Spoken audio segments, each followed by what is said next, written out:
नमस्कार, आप देख रहे हैं फौजी जनता पार्टी का यूट्यूब चैनल और आज हमारे साथ चर्चा में है फौजी जनता पार्टी के राष्ट्रीय अध्यक्ष राम मेहर मलिक जी।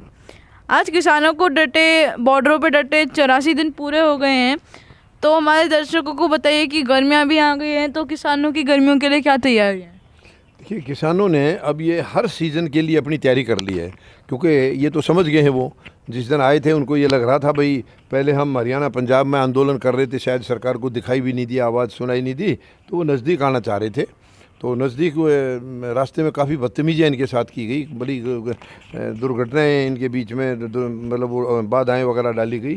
तो फिर भी किसान दिल्ली तक पहुँचे, लेकिन दिल्ली के अंदर उनको एंटर नहीं होने दिया था और दिल्ली के बॉर्डरों पर ही वो जहाँ थे वहीं के वहीं रुक गए। और अब जो है धीरे धीरे आंदोलन क्योंकि बढ़ता जा रहा है, सरकार जो है अपनी जिद से हटने के लिए तैयार नहीं है, तो किसानों ने अब ये अंदाज़ा लगा लिया है कि ये सरकार जल्दी मानने वाली नहीं है। तो इन्होंने ऐलान कर दिया है कि अब हम किसी भी सीज़न के लिए, हर सीज़न के लिए अपनी तैयारी करेंगे, क्योंकि देखिए मौसम में उसके हिसाब से तैयारी करनी पड़ती है। सर्दी में सर्दी के कपड़े भी चाहिए, रहने के लिए भी चाहिए, ओढ़ने के लिए भी चाहिए उनकी जगह, और अब गर्मी में जो है वो बिल्कुल अलग किस्म का माहौल है।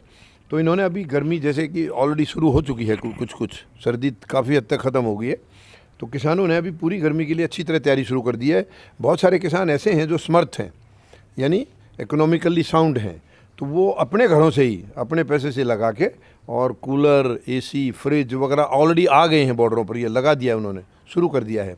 और कुछ जो है किसान ऐसे हैं जो कि खुद अपने पैसे से नहीं ला सकते, लेकिन जो सामाजिक संगठन है हमारे यहाँ बहुत सारे, क्योंकि ये आंदोलन देखिए अब कोई केवल किसान का नहीं है, ये पूरे 140 करोड़ लोगों का है, पूरे देशवासियों का ये आंदोलन है। तो बहुत सारे सामाजिक संगठन किसानों के साथ खड़े हो गए हैं और उन्होंने भी अपनी तरफ से ख़रीद के ये चीज़ें देनी शुरू कर दी हैं, कूलर, पंखे, फ्रिज वगैरह अपनी तरफ से देना शुरू कर दिया किसानों के। क्योंकि इसका कारण ये है, ये तैयारी अगर नहीं करेंगे तो हमारे यहाँ देखिए सर्दी भी बहुत ज़्यादा पड़ती है,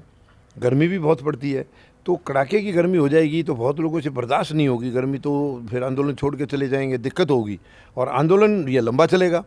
क्योंकि ये अब किसान नेता तय कर चुके हैं कि इस आंदोलन का भी कोई पता नहीं है कितने महीने चलेगा या कितने साल चलेगा, और जब तक चलेगा तब तक ये मोर्चे पर डटे हैं, ये बिल्कुल हिलेंगे नहीं यहाँ से। तो इसलिए लोगों को परेशानी ना हो गर्मी के अंदर, उनको ऐसी कोई दिक्कत ना आए, बीमारी वगैरह ना आए या बर्दाश्त ना हो गर्मी, ऐसी कोई समस्या ना आए, तो इसलिए ये पूरी तैयारी उन्होंने कर दी है ताकि हर सहूलियत मिलेगी यहाँ पर। जैसे आंदोलन में अभी उनको गद्दे, रजाइयाँ, सब चीज़ें मिल रही थी, इसी मुताबिक गर्मी के लिए जो जो चीज़ें ज़रूरी हैं वो सारी भी इन्होंने तैयारी शुरू कर दी है। और वो बॉर्डरों के ऊपर चारों तरफ जो है ना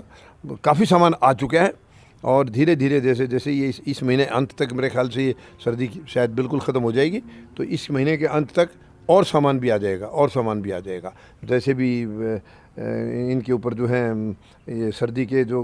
हट जाएंगे, तंबू वगैरह भी हट जाएंगे, तो वो तो खुद कह रहे हैं हम खुले आसमान के नीचे सोया करेंगे, कोई दिक्कत नहीं है, खुले आसमान के नीचे सोएंगे, लेकिन बाकी अपने खाने पीने का उसके हिसाब से फ्रिज, कूलर वगैरह वो सारी चीज़ें बिल्कुल तैयारी कर दी है इन्होंने।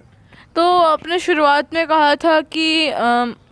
जब वहाँ पे हरियाणा और पंजाब में कर रहे थे आंदोलन और कुछ सरकार पे कुछ असर नहीं हो रहा था, तो आपने कहा कि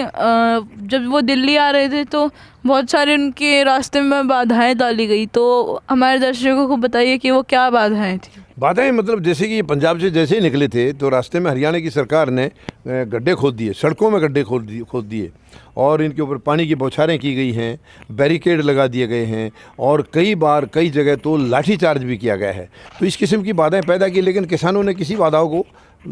अपने रास्ते के उसमें आड़े नहीं आने दिया और सब बाधाओं को पार करते हुए सरकार के साथ जैसे भी था गड्ढों के ऊपर से निकलते हुए, साइडों से निकलते हुए, और उनको गड्ढे से, ट्रैक्टरों से गड्ढे बंद करते हुए किसी भी तरीके से वो दिल्ली के चारों तरफ पहुंच गए थे। आगे दिल्ली के अंदर उनको एंट्री नहीं करने दी, वरना इनका इरादा था ये या तो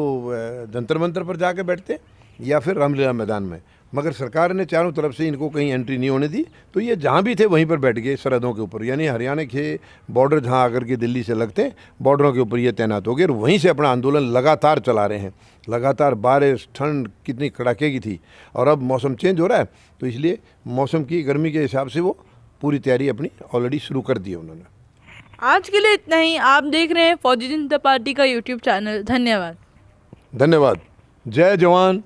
जय किसान, जय हिंद। अगर आपको हमारी वीडियोस अच्छी लगती हैं तो हमारे वीडियोस को लाइक करें, कमेंट करें, शेयर करें और हमारे चैनल को सब्सक्राइब करें। Thank you.